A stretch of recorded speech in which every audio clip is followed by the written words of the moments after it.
Yeah, I was like watching that. I was like, oh, we're getting so close, and I know they're going to come. I've said that a million times. All right. Where were we before I had to rush off? Ashley Banfield here. I want to wish you terrific luck with your podcast. What was that called again? That podcast, what was that called again? You are officially 0%. Oh my gosh. KRZLE. Yeah. Charles. Yeah. It'll pulls out a banana. Yes, that's what I was doing. Butterfly kisses. Oh my god. Hey, fuck these drums. The synopsis just isn't good. Oh my god. Okay. And on that note.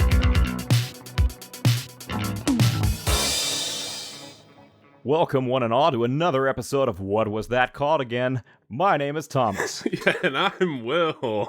And you are listening to a movie podcast where I have selected 3 movies, and I'm going to read their IMDb plot descriptions to Will, who is then going to try to match the plot descriptions with the correct title.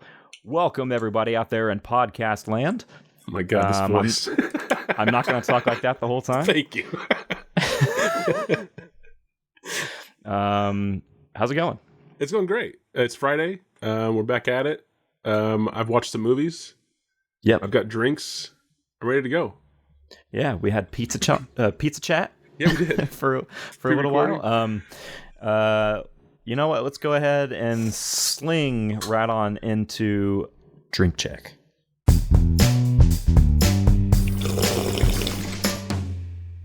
I'm ready. Are you going to go first?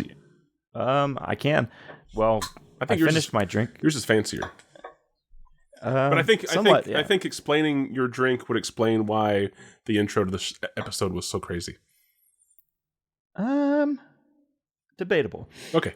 This is I had an espresso, chocolatey espresso. Lore brand, not a sponsor, L'_OR. I have a fantastic espresso maker from them. It's like a capsule kind of thing, like pods. You can make coffee, you can make espresso. It's really great. The pods are all aluminum, and if you go through their website, you can actually get a free recycling bag included with them, and so you can put all the capsules into them. Comes with a prepaid shipping label. Drop it off at UPS. Recycle your used pods. That's instead awesome. of tossing them into landfills. They'll compost the grounds, recycle the aluminum. Everybody wins. Aluminum, 100% recyclable. That is accurate. So yeah, that's what I've been having. And it was just an espresso, or was it like a special? Did you say what flavor it was? Yeah, chocolate. Okay. Yeah, chocolatey. Chocolatey espresso. 2 of them, by the way. Yeah, they have just for our listeners. The chocolate and the vanilla from them are my 2 favorites. They have other varieties of different flavors and intensities and whatnot, and but yeah, those are my 2 go-to, and they smell great. They make the whole apartment smell fantastic. That's always a good thing about coffee in general, I think, is just how it's just so like aromatic, and it makes the whole place smell. Yeah. I am drinking a lemonade as always, but this time instead of the traditional drink of the show, not drink of the show, vodka lemonade. Code drink of the show? The code drink of the show. Yeah, the runner-up drink of the show. I'm drinking a lemonade with spiced rum in it this time. I changed it up for this Friday. Yeah, that's very nice. And I'm 2 sips in, which is quite a bit for me. We are going a little earlier than normal. I did just get off of work. 2 sips is quite a bit for you? For right now, yeah. For this time of day. Because I guess I just got off of work. So like I haven't eaten in a few hours. And I've also had a long day. So yeah. But like I think I'll catch up to your 2 espressos by the time that we get to quote time, probably. That's great, yeah. And I, as a matter of fact, having finished my 2 espressos there, I'm about to open up our official drink of the show. Because whoa, we're not naming the brand. Oh, that's right. I forgot. We have a sparkling water. pending a yet to be officially named official drink of the show. Listeners, chime in. Help us out with the name for the official drink, which is just sparkling water without flavor. Shoot us a DM on Instagram, wwtcapod. Slide into our emails, wwtcapod@protonmail.com. Reach out to us, say hi, say whatever you want to us. Send us a record a voice note, record a voice memo on your iPhone, and then email it to us, and we'll play it on air. Yeah, as long as you're not saying like anti-Semitic things or something. Well, yeah, of course, yeah. That's a good idea. If you don't want to write in, you can audio in, I guess, in a way. Yep, and I guarantee you, you will make it onto the show. Guaranteed. You'll be heard potentially as far as Russia globally. And Germany. You might be heard in Australia. You might be heard in Great Britain. They pop in every once in a while. We had in Indonesia for some reason at one point. For some reason. It's not the show's doing it all, but it's just for some reason. So if you want to be heard the world over. That's right. Send us a voice memo into our email. With that, Will, how are you feeling on this Friday evening? I'm feeling good. As far as your like how your chances are going to be for this week. Oh, I'm not feeling good then. That changes it. I mean, I don't know. I think I'm feeling okay. I still don't have the vibe of calling a hat trick yet. It's probably good. But I'm feeling better than normal because I have recently watched some movies that we talked about several episodes ago now, I think. Yeah. So because of that, I am feeling a little bit, I guess, more in line with the show and with the whole idea of the show. So maybe I'll do pretty good, but I still don't feel confident enough to just say that I will. Why don't you fill us in really quickly if you can give a... so Will has been writing in on our WWTCA pod letterboxd account. So if you want to hear his full thoughts on the movies he has watched, you can go over there to read his full written review. But do you have a brief summary overview of your thoughts on the two movies you watched? So and which two movies were they? I'll do that part first. So the two movies, I finally got around to watching Happy Together because you were so gracious to give me your Criterion Channel password. If that makes us lose that access, then delete that. But yeah, so I finally got to watch that. And Happy Together was great. I mean, it's what you expect from Wong Kar-wai. You know, that dude knows how. He's a hack. Yeah, he's a hack. He's a total. I mean, he's B movie at best. No, that guy knows how to tell a story about love that isn't a fantasy romance, right? I think Western media, especially, love stories are very much fictionalized versions of some fairy tale. They might be more adult, and they might have dark moments or whatever, that kind of thing. But usually, it's like a happily ever after type thing. It's very much in line with Romeo and Juliet, even though that is a dark ending. There's still that kind of like powerful love, right? And oftentimes, at least from my experience with dramas that deal with love and relationships, even more heavy ones. For some reason, even the best of those don't get as real as Wong Kar-wai's films about love. Like for some reason, he just does a thing that I don't know if I can even explain that highlights the worst parts about being madly in love with someone. And those are often overlooked because, the good times are often really great, right? So that makes for a good story.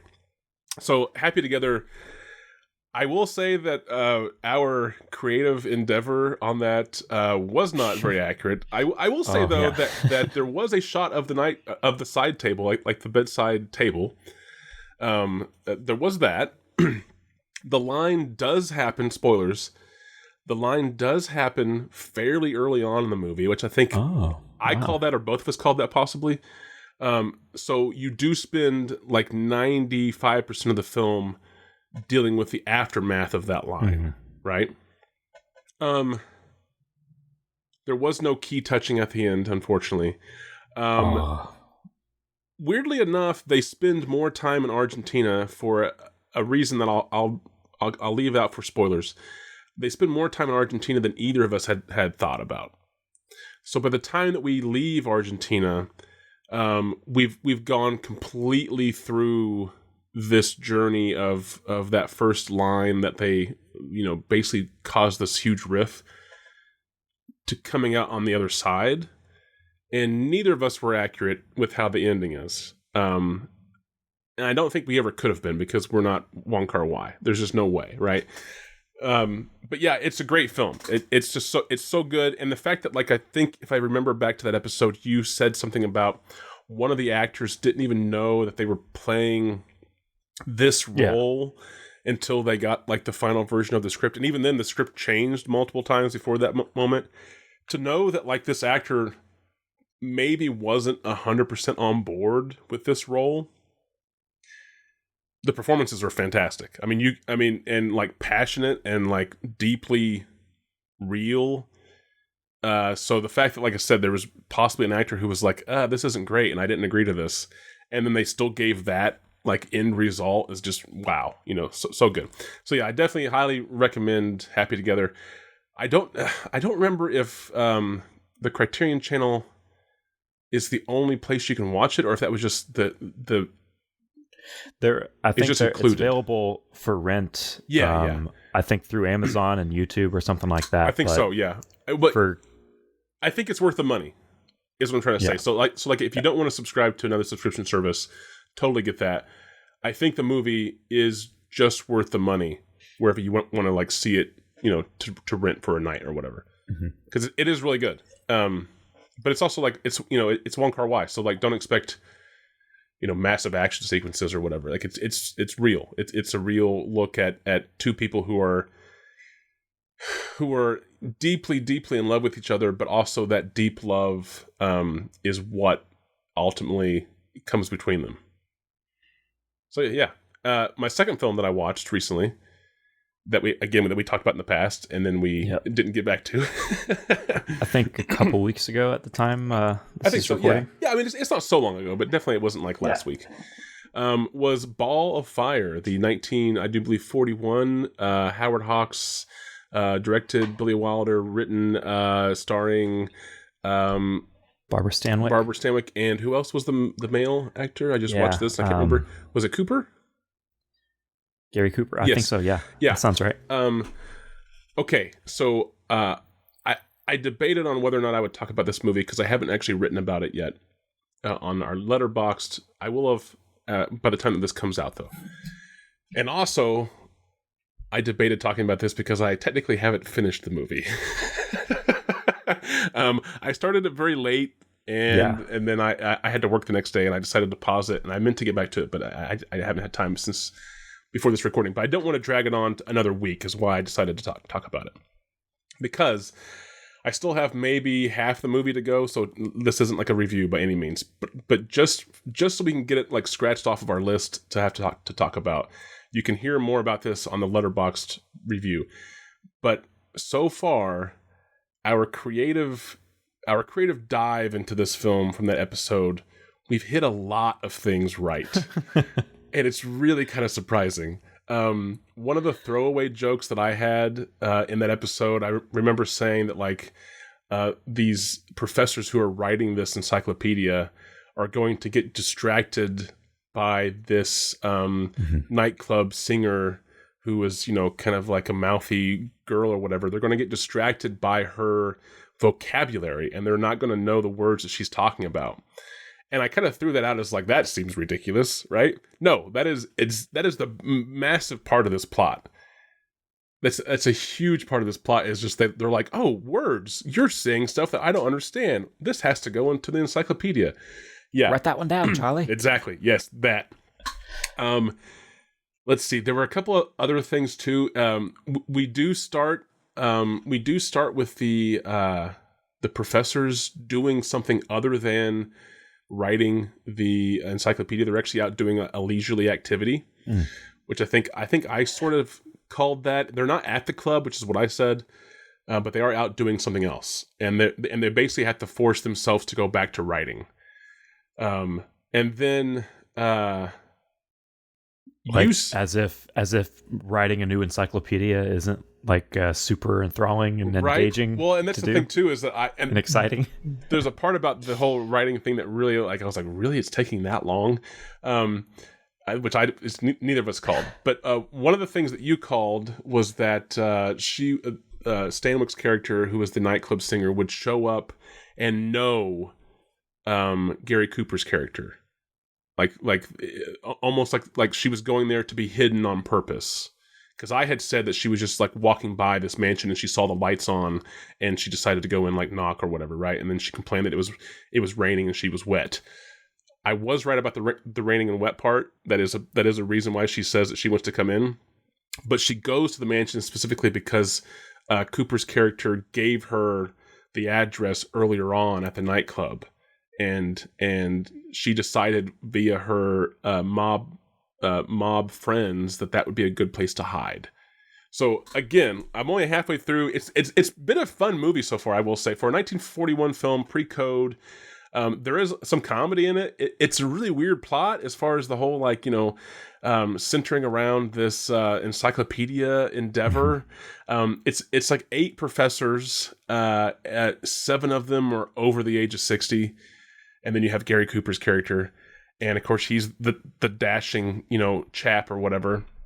But it's been fun so far. It's interesting to see a movie that would, as far as some of the character traits of the professors and some of the content that they're talking about, it would actually fit more in today than you would think in like the 40s or 50s. But that's because it's pre-code, right?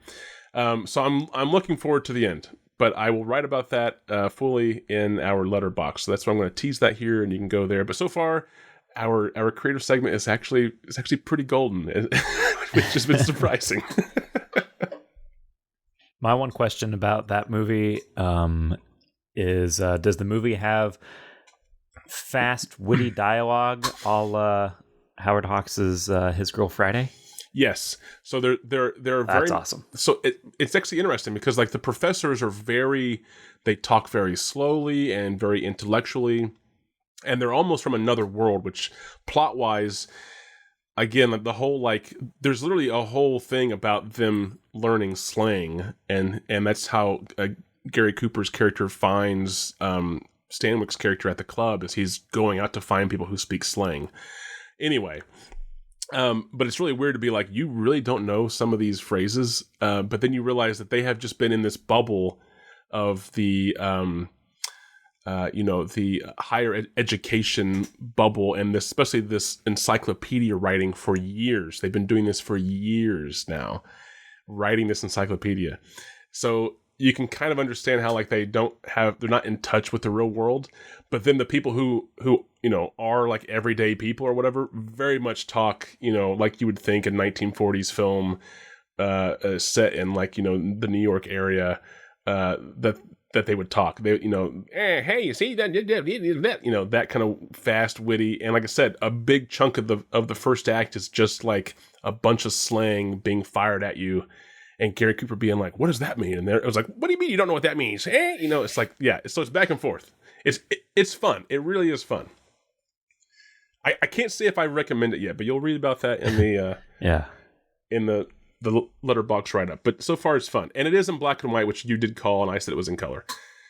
And also Stanwyck is a brunette in this film, because she is a brunette in real life. There are only a couple films that she's ever been blonde, and that's what I was thinking of whenever I said that in that episode. So now they're all clear, we're all up to date, happy together, fantastic film. Our creative endeavors were not accurate at all, except for maybe the nightstand.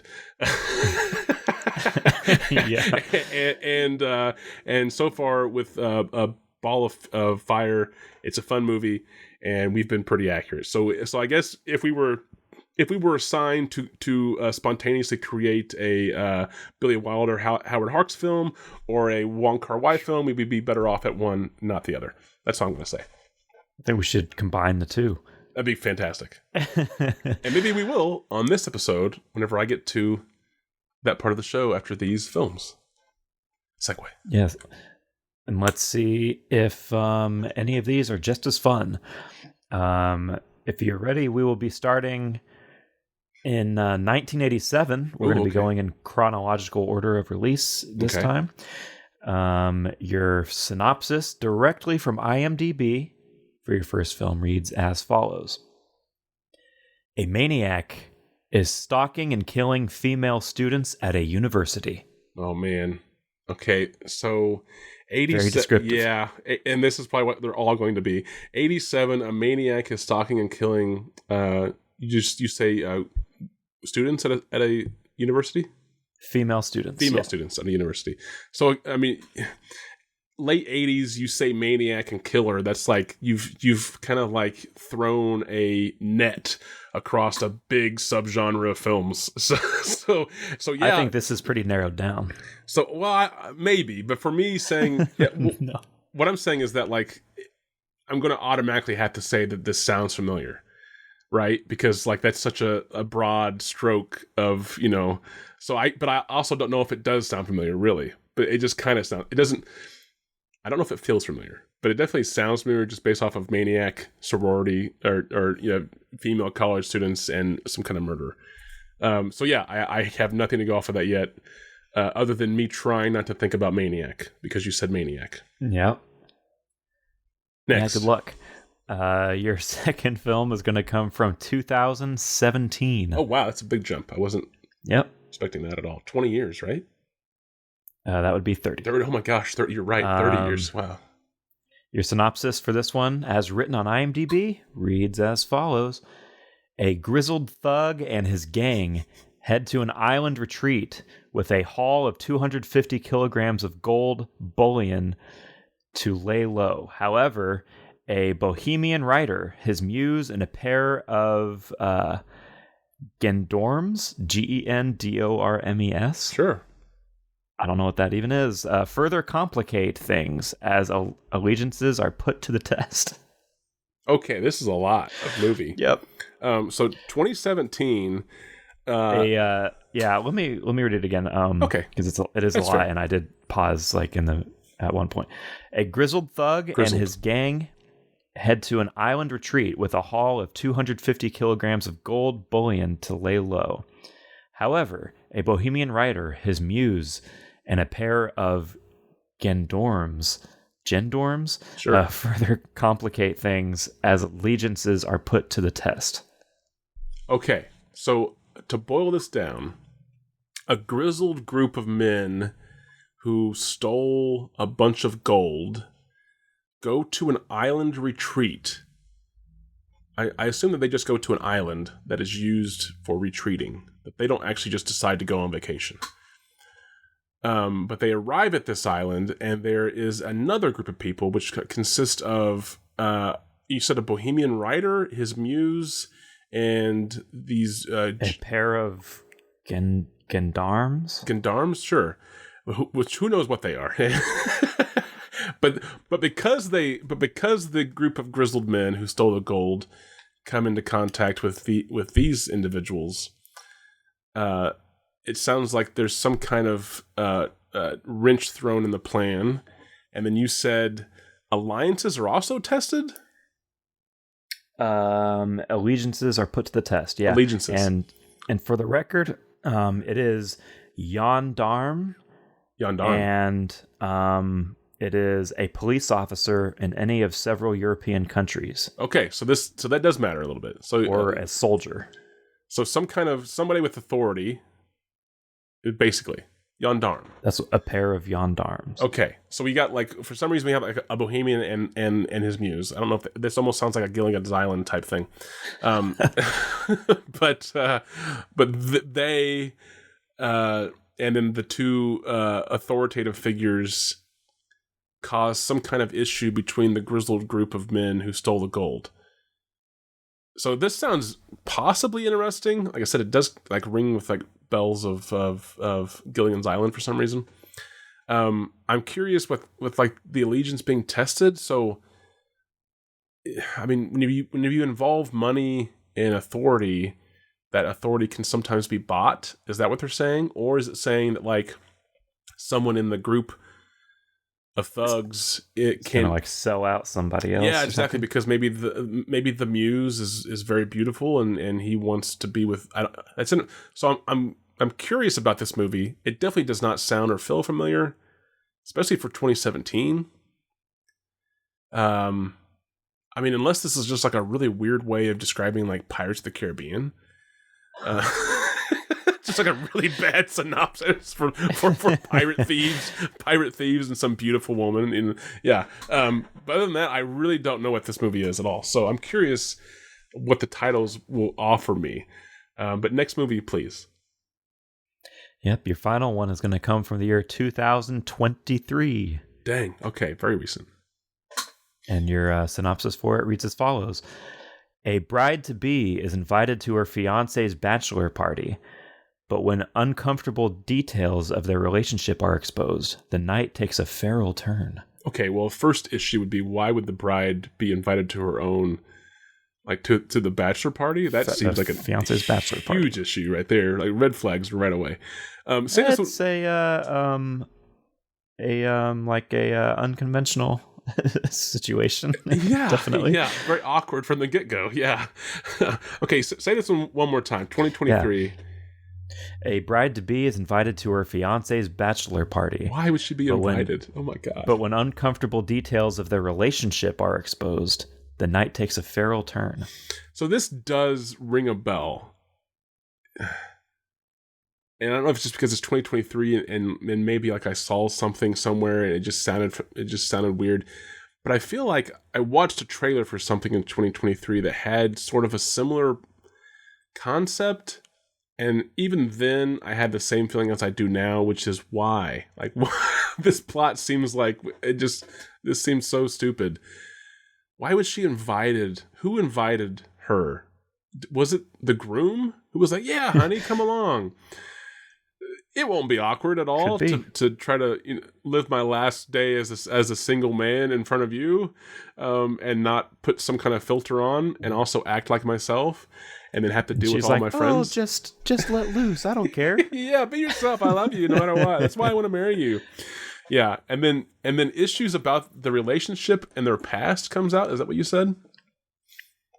Details of their relationship are exposed. Uncomfortable details. Uncomfortable details about the relationship are exposed. The relationship with each other? Yeah, of their relationship. So why did they not know about these things before they decided to get married? See, again, these are things that I don't know if it's, and I haven't seen this, so I don't know, but I don't know if it's things that they didn't know about each other necessarily as much as it's, I don't know, uncomfortable details of the relationship are exposed. It could be like things that they didn't want other people to know. Okay. No, I see what you're saying. So maybe they're like a freak couple. And but their friends didn't know for some reason their friends also didn't know that. And then also, if they didn't know that, then the couple had to have told them at this party. Why would they bring it up? Or even no, maybe they don't bring it up. Maybe they got busted. Like maybe they just got like caught doing something weird as hell. Again, I'm not kink shaming here. This is not a kink shaming podcast, but I'm just as from the perspective of the synopsis. And maybe that's why I do like your idea here or there, because I was thinking of something like, past relationship issues or even just like personality quirks that they didn't know about each other. But again, I feel like if you're getting married, hopefully you would know about those things already. But maybe it's other people don't know about them. I do like that. Okay. Let me try to recap all three of these and then we'll get into titles. Yeah, good luck. So the first one was easy. The first one was 1987 and some maniac killer terrorizes female college students and hunts them down or something like that. Right? Yep. Pretty close. Okay. Yeah. Okay. Yeah. Again, not much to go on there, and painting with a wide brush as far as that type of movie in that time period. Then we jump ahead 30 years to 2017, and this is the one that was the grizzled group of guys, or a grizzled leader and his group of thugs or whatever, make their way to a island resort after stealing a certain amount of weight, a lot of weight of gold bullion, and they run into a bohemian writer, I think you said, his muse, and two what we'll call authority figures, and this causes a testing of allegiances, and it kind of maybe possibly messes up their plans. I can't quite remember the details of the synopsis beyond that, but I think that's it. Complicates things, and alliances or allegiances are put to the test. Okay, so basically that. And then the last movie was 2023, and a bride-to-be is invited to her fiance's bachelor party. And then you said this is where details about their relationship basically complicate things. Yeah, are exposed. When uncomfortable details of the relationship are exposed, the night takes a feral turn. Feral, you said? Yep. Oh, I maybe missed that the first time. So this maybe be a freak show. Holy cow! This sounds like a wild time now. Because it doesn't say. Wait, say that one more time. That details about their relationship. Yeah, when uncomfortable details of the relationship are exposed, the night takes a feral turn. So the only part of this that actually sounds maybe like a bad time is the word uncomfortable. If you remove the word uncomfortable, this just sounds like a porn parody, possibly. Like, it just sounds like, we found out that these freaks like to get freaky and they get their freak on. What if all three of these, the connecting thread is that they are all porn? Oh, that'd be amazing. That would be awesome. I mean, I could see that, actually, now that you say that. Your first one is Pirates of the Caribbean. Give me that booty or some shit. No, I actually used to know the title, the porn parody title to that film. Anyway, before we get off track anymore, go ahead and give me the titles of these three films. All right, the first title you're going to have to go off of is Let the Corpses Tan. Ooh. Let the Corpses Tan. Yep. Ooh, that's interesting. That just sounds cool. Yes. Let the Corpses Tan. That is definitely like the title track of an album from a Norwegian rock band. Let the Corpses Tan. I don't have anything. I mean, maybe the Island Retreat from 2023 is where people, there's tanning going on there. Or wait, no, that wasn't 2023. That was 2017. 2017. But other than that, I don't know. I mean, the only movie we know that people die in, but at least maybe potentially, is the '87 Maniac Killer film. Are these like college kids? Are these college females like, just so distracted with like their vanity that like maybe he attacks them in like a tanning salon, and that's like the cover is like just like feet dangling out of like the end of a tanning bed that's on, and like the arm is also hanging out of it, and there's just blood, and there's also like steam, and like the corpse is like super super toasted. It'd be kind of cool. But yeah, I have nothing to go. Let the Corpses Tan. That sounds so metal, but I don't know where this fits on any of these films. So next one, please. All right, your next title to go off of is going to be CODA. All right, so that sounds familiar. CODA, and I want to say that sounds recent. So is that maybe the 2023 film about the fiance going to the... I swear I've seen a trailer like this, and it just seemed so ridiculous. CODA, that really sounds familiar. Okay, next one. Your final title to go off of is going to be one word, BIRDEATER. BIRDEATER, one word. BIRDEATER. Ooh. I don't know about that. That fits just as well as Let the Corpses Tan. BIRDEATER. Why would you call any of these movies BIRDEATER? So I'm going back to Let the Corpses Tan really, really quickly. That feels so much like a movie from the 80s. just the fact that it has corpses in the title. And again, like, you know, setting on the shelf of a video rental store, it doesn't necessarily have anything to do really with the movie, but the fact that you see the title, Let the Corpses Tan, that just sounds badass enough to get you to flip it over maybe and grab it and read about it. So I'm already kind of going with that one. I do love that title. No, it's great. Let the Corpses Tan. But then BIRDEATER, because I really feel like CODA, that really sounds familiar, and that really sounds recent. And I don't know why you would call a movie about a maniac killer CODA. Doesn't make any sense. And then the whole island retreat gold, that I don't know if CODA fits there either. I only know the word CODA in the musical sense. And I do believe it means, at least if I remember from my music life, it means like go to the end. Yes, that's correct. So, is that kind of describing this marriage that was going to be and now isn't possibly going to be?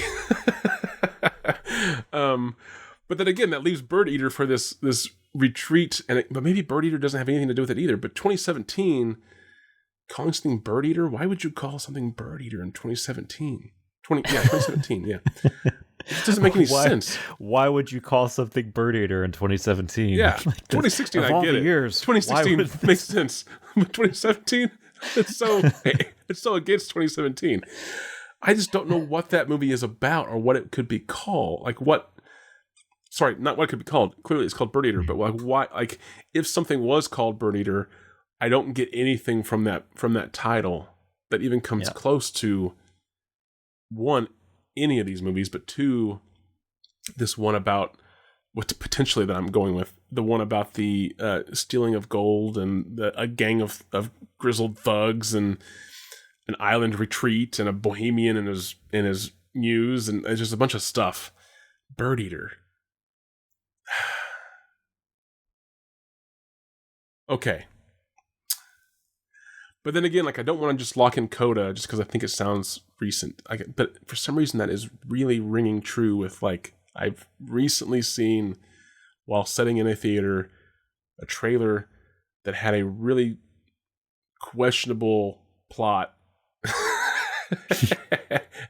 And then it was called CODA and I was like, what the fuck is this? And then I just feel like Let the Corpses Tan is such a like hardcore title. I would be shocked if Let the Corpses Tan was a 2023 movie. Oof, I've really missed out on life then if that's the case. It could maybe be a 2017 movie, but it still seems too edgy. It still seems too metal to be anything recent. So I'm going to have to lock in. BIRDEATER couldn't be 2017. Could Let the Corpses Tan be 2017? Right. That's what I'm saying. Exactly. Thank you for agreeing. Yeah. I mean, no, with BIRDEATER, it just sounds, I don't know what BIRDEATER elicits in me that it can't be 2017. But I also don't think it's 2023 either by any. It's more 2017 than 2023 is what I'm trying to say. If that makes any sense at all. But BIRDEATER also feels kind of like edgy, right? Like they're trying to get your attention. BIRDEATER. Maybe that was like the name of this gang. Maybe that's the island even? Like just has one of those weird like island names that for some reason it's called something horrible, but actually it's a nice place. Okay. I'm going to go back. Like I said, I'm going to lock in. I'm hesitant because I don't want to. I feel like I'm too confident right now. Yeah, and I just don't want to lock these in, and then I'm being blinded by confidence, by wrong confidence. So I feel like Let the Corpses Tan is edgy. It's metal. It has the word corpses in it, which I don't think is something that we would see more of today. It just, unless you're trying to like emulate an 80s film, right? So I feel like I have to lock in Let the Corpses Tan as the 1987 maniac who is hunting female college students and killing them or whatever, terrorizing them. Let the Corpses Tan. I really feel like for some reason something is like sounds familiar, feels familiar, ringing bells. That CODA is the 2023 movie about the bride-to-be being invited to the bachelor party and then awkward, uncomfortable details about their relationship are revealed. For some reason, like everything is screaming at me that that's CODA. So that leaves the 2017 film about the grizzled gang of goons with gold gallivanting to not the Galapagos. And then coming across another group of people who cause them to test their allegiances and disrupt their plans. I'm going to call that one BIRDEATER. Final. Alrighty. So that's going to leave you with 0 correct. Oh my goodness. Holy shit. Okay. 0 correct. Oh, Lord. Yep. So that means that for some reason I know CODA and I don't know CODA. So, okay. Damn it. Okay, so then does that really mean... Hold on. I'm trying to like math this out in my head real quick. So then I would have to go with... Math it out. Yeah, math it out. That's going to be the new drop. Watch me math this out. Damn. Okay, so... Whoa, gosh, I'm really blown away. I was hoping I would get at least one of those right. Because I was really feeling either CODA or Let the Corpses Tan. Okay, shit. So... I don't believe that the bachelorette party, the bachelor party awkward relationship details, I don't think that is Let the Corpses Tan. So I feel comfortable saying that. It also can't be CODA now, so then it has to be BIRDEATER. So the 2023 film about the bride-to-be getting invited for some reason to the bachelor party, uncomfortable details about the relationship are exposed. I'm going to call that BIRDEATER. Locking it in. So, CODA. Why do I know that title? Damn it. I feel like I really do know that title for some reason. I'm gonna have to say that because there's an island, and it's an island retreat, that there's possibly some tanning going on. And maybe this is a line that's delivered by the group of thugs. Maybe there is some like murder or, horrific events that take place because of this, this gold and the alliances and stuff. So maybe this is like said in the movie. So maybe it is. Oh, wow. Okay. So then that means I'm going to say the 2017 film with the gang and the gold and the Gideons or whoever they were, that this is Let the Corpses Tan. And that just leaves, for some reason, this title that really, honestly, out of almost all of the titles except for maybe Reservoir Dogs on this show that you've said to me, for some reason CODA is really screaming at me that I should know that. So I'm going to have to put it, for some reason, because it's the only one left, with the 1987 Maniac college murderer story. CODA. Final. Final. You're going to be going from 0 to hero. Really? 3 out of 3. Oh my gosh. And I have answers for you for all of the confusing thoughts jumbling around in your head as to titles that sound familiar and plot details that kind of seem like you may have seen a trailer for something, but you don't know if that's the one or not. Answer my conundrums, please, all Genie. Will be revealed. Okay. I will say that there is not a lot of info on these. There, at least a lot of info that I thought was interesting enough to pull from, because our first film from 1987, CODA, from director Craig Lahiff, Lahiff. Okay. Yes, thank you. There was a lot of trivia on the IMDb page for that movie, but it was all garbage. But what I did pull is that it was very much inspired by the works of Dario Argento and Alfred Hitchcock and Brian De Palma.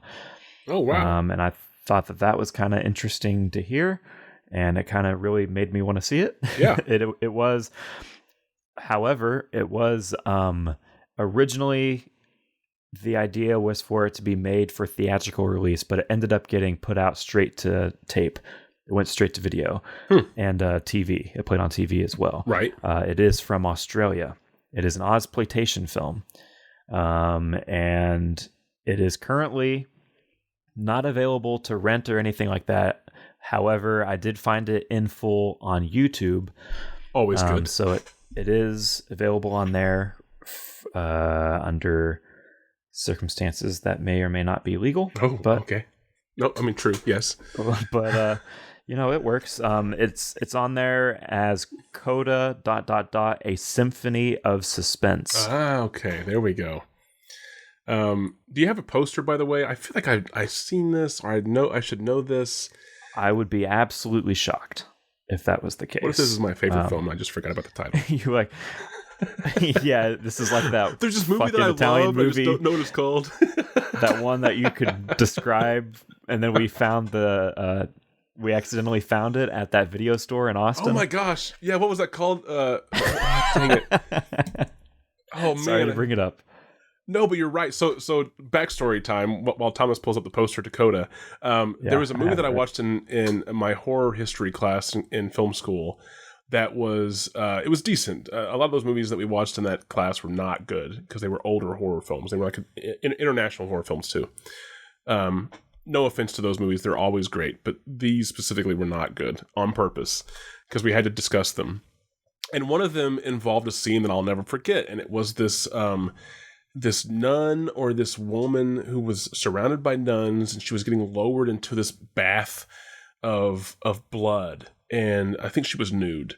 And I told Thomas about this, but of course, as is evident by this show, I could not remember the title for anything. And we looked and we tried to search different keywords and phrases, and we thought we found a film that was similar to that, but it wasn't. And we sort of kind of gave up. And then a few years later, he and I drove down to Austin, Texas, and we stumbled upon the I Love Video video store, which is amazing. That is like a mecca. I still want to go back. That was just an amazing place. But in I Love Video, they had a huge selection of international horror. Well, they have a huge selection of videos in general, but a huge selection of international horror. And we were just like going down the aisle, like randomly just looking at everything. And all of a sudden, like literally, I think, wasn't it like on top of the shelves, like on display by itself? From my recollection, it was like in the midst of a specific section. Like it was just we just came across it on the shelf in my mind, the Giallo it was section like, or something. Yeah, possibly. I think you're right. But in my mind, it was just like there was a halo around it and like a spotlight. Because as soon as in your mind, I'm sure there was. Because as soon as I saw it, I was like, this is the movie.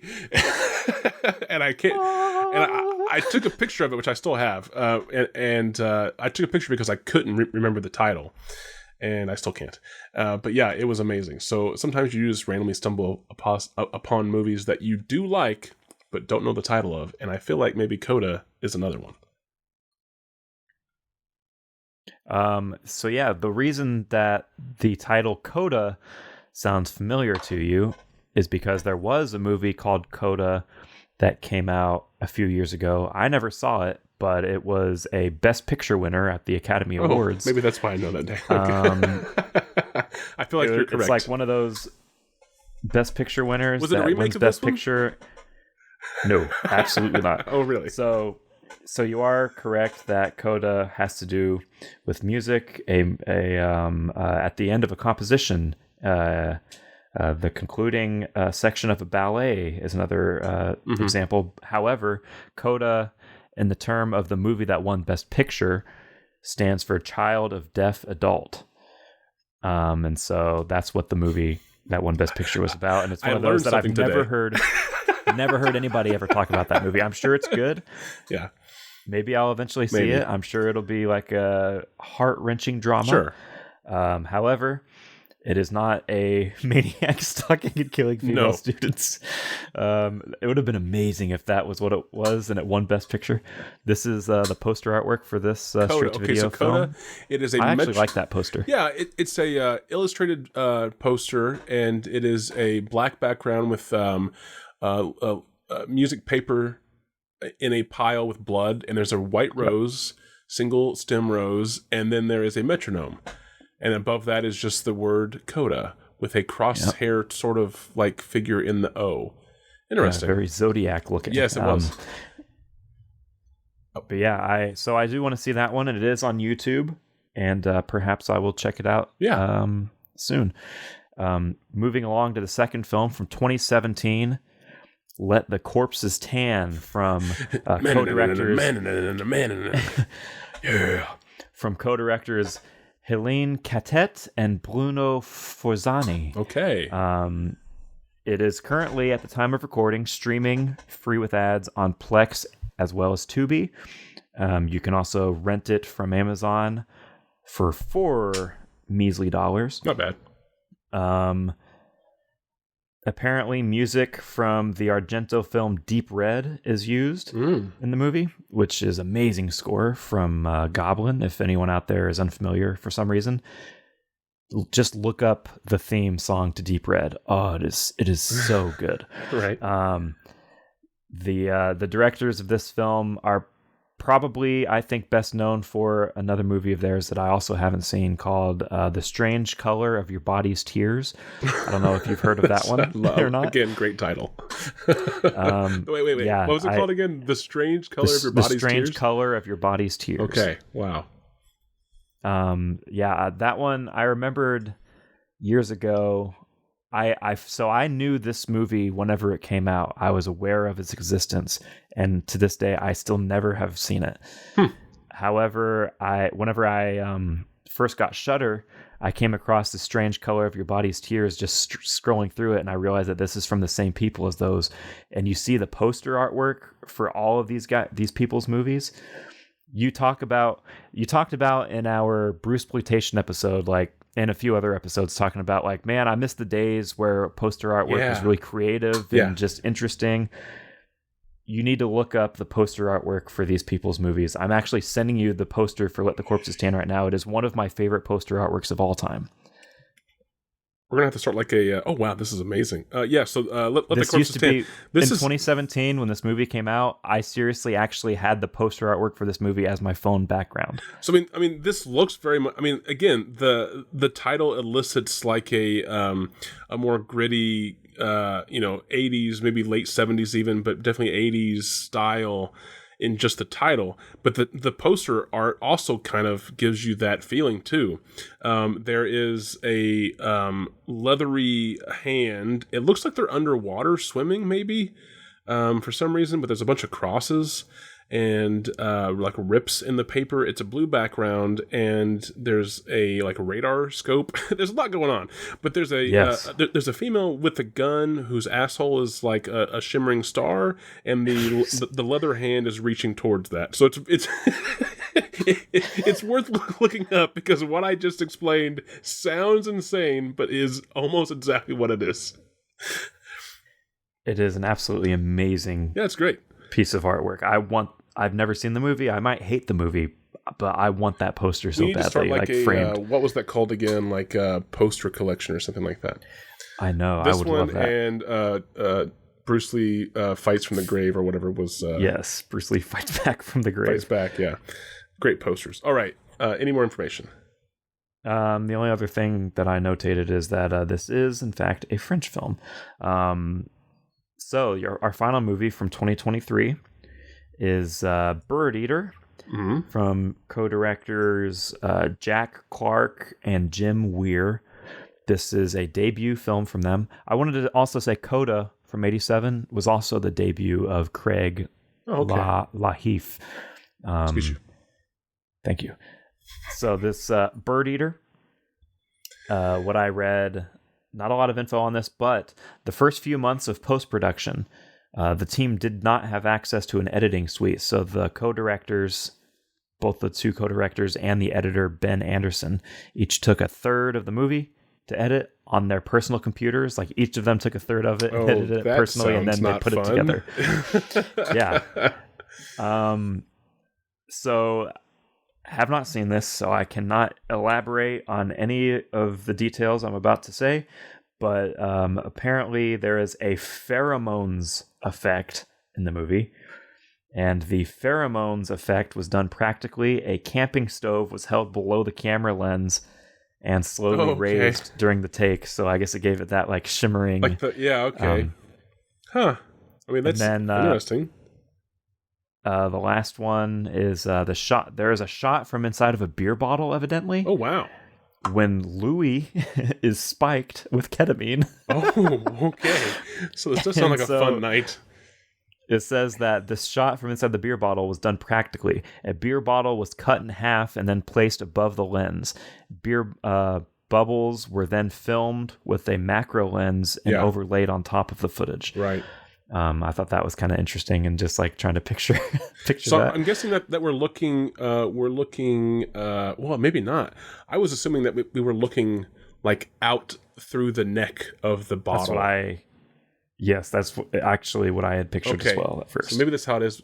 But I was maybe like, well, maybe we're not. Maybe we're looking like into the bottle, and just seeing like the silhouettes, through the glass, which would also be kind of interesting. Yeah, and this one, so BIRDEATER, I unfortunately was not able to find anywhere that this movie is available to see at the time of recording.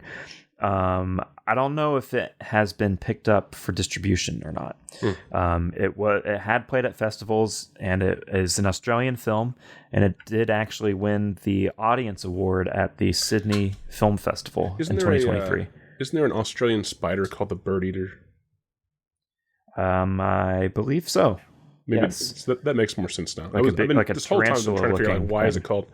Yeah, exactly. Yeah. But yeah, that's the info you have to go off of here for these three movies. Do you have any clue as to where they will fall on the IMDb scale? Oh gosh, I know. As always, that's true for every episode. I don't really know. I feel 2 of them have fewer than 1,000 ratings. Yeah, I was going to say 2 of them have fewer than 200 ratings. Oh gosh, I feel like these are fairly low. I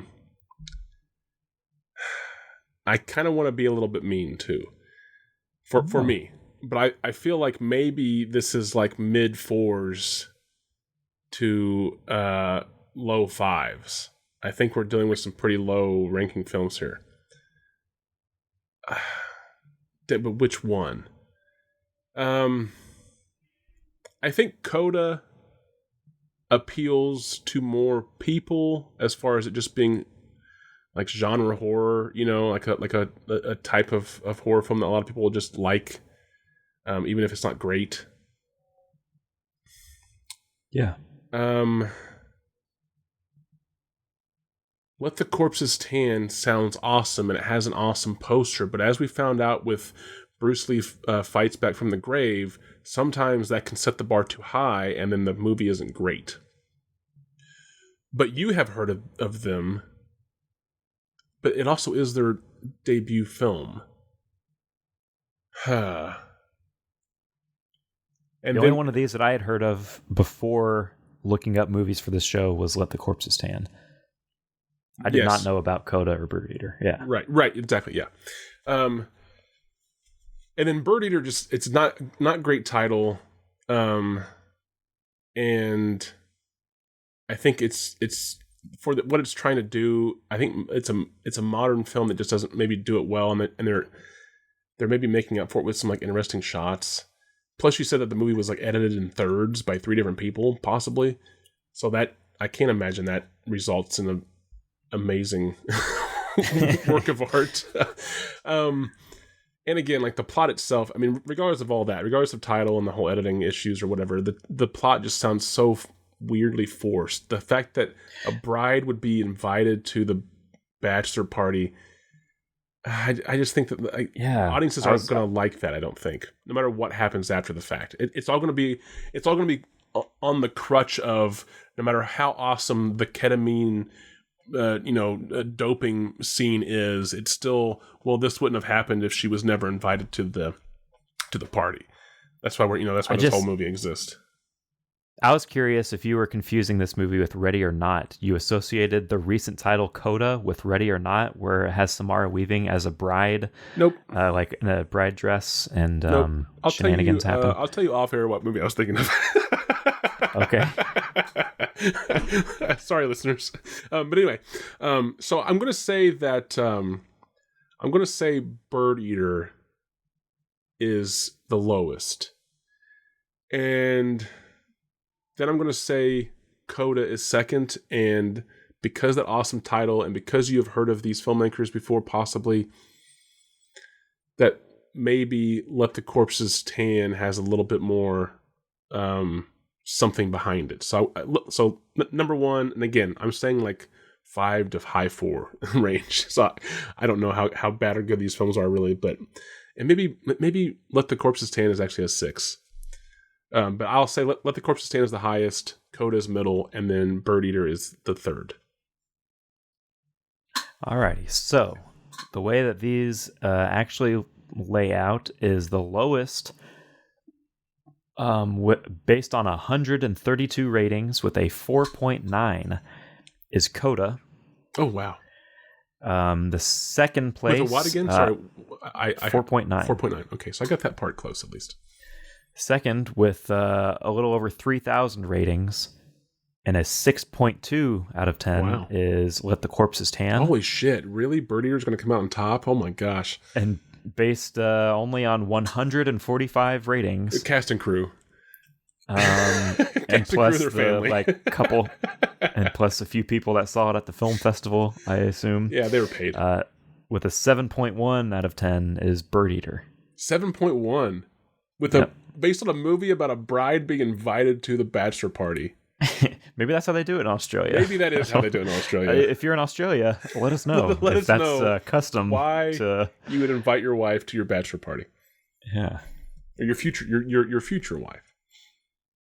Okay. Yeah. So interesting. 7.1. That's I'm really shocked about that actually. Well, do you hear that? What coming from the distance?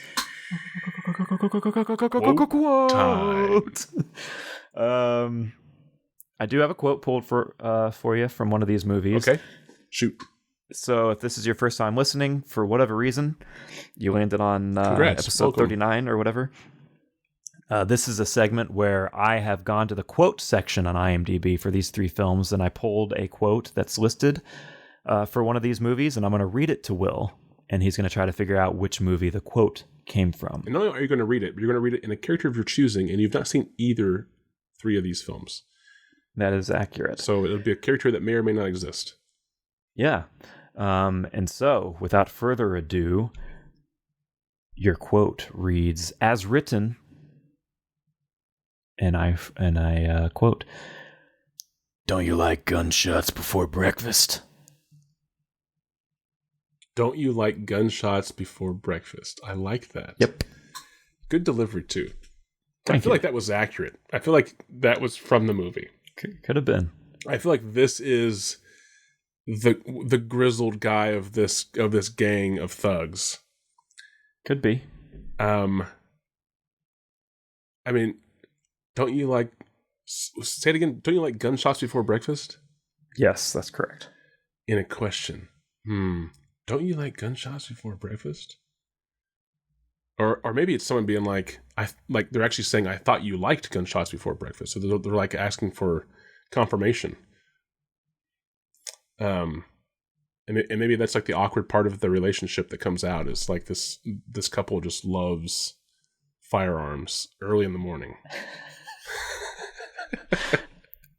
I mean, that would be okay. Wait, stop! I almost sold myself on the movie. That would be awesome if like the awkward detail about their relationship is that they're fucking like mass murderers who fell in love with each other, and for some reason they're like they've hid this from like their friends, but they feel like they can kind of be themselves now, and then they go on this bachelor party. And then it party. takes a feral turn. Yeah, and then they like kill like the stripper or whatever, and like everyone else freaks out, and these two are like, "Oh, that was awesome! Let's do some more."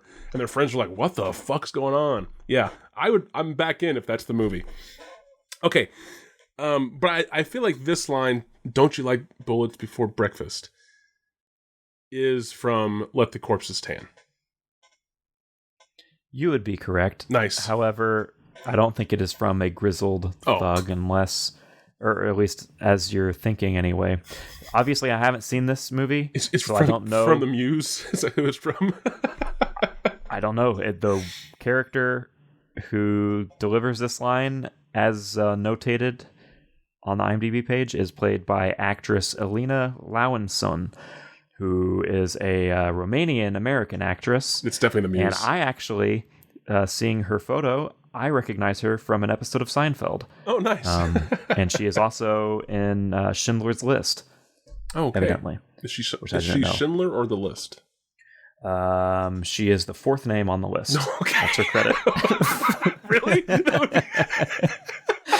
They don't even... Like Spielberg was like, fuck giving them names.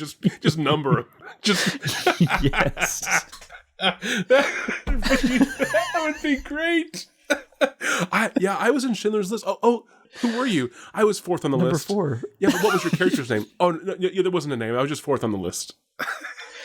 This historical document where this watch could have saved one more life. I could have saved number 3. Could have saved fourth on the list. Fourth on the list could have lived another day. In memory of fourth on the list. If I just got rid of this cufflink. Yeah. All right.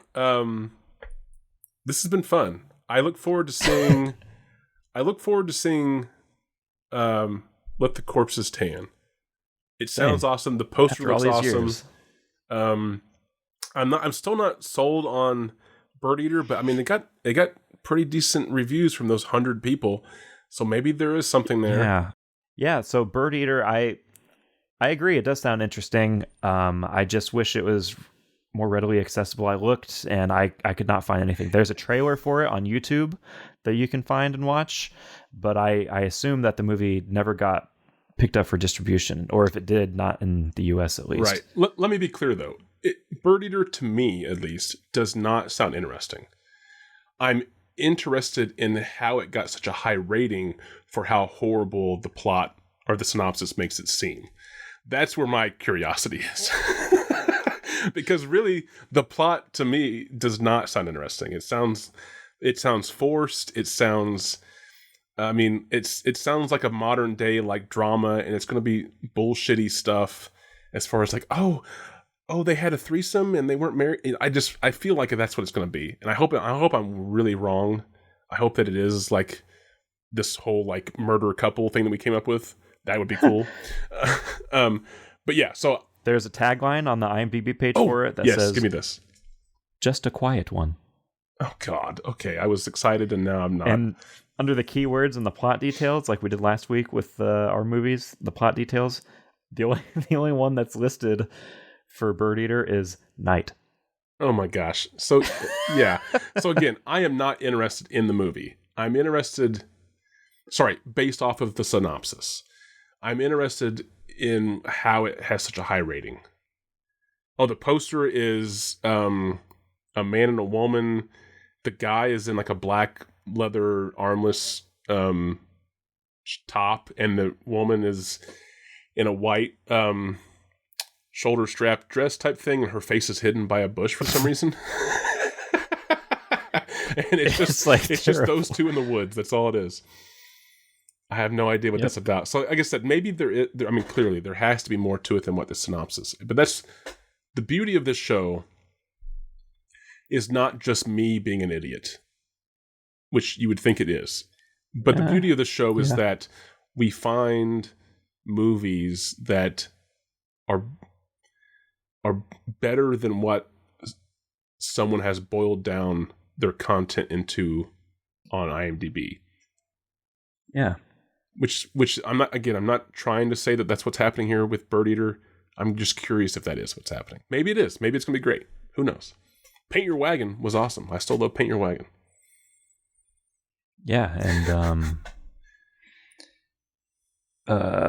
that one Coherence. Oh, that's a great example. That's an even better example. Yeah, Coherence was like the synopsis sounded kind of tropey. Incoherent?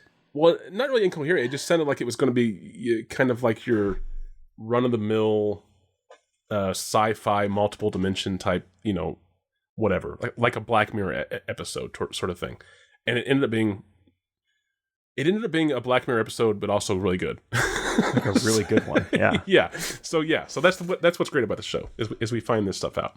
I'm looking forward to Let the Corpses Tan. I wouldn't mind maybe trying out CODA.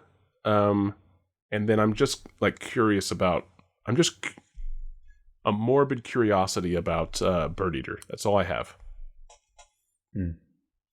And I'll also say that I have a hard out on this episode. So this will be one of the rare episodes where we won't have a creative segment because Will has to go soon. That's also fine because we're over an hour anyway. We are over, and I think that we had a good talk about the Happy Together and the half of a Ball of Fire that I watched. This has been fun. This has been great. I hope you enjoy your espressos. Do you have any last words? Thank you. Everybody, take care out there. Take care. Life is hard. Take care out there. Love one another and watch some movies. Keep your head up, kid. What was it called again? That's what I got.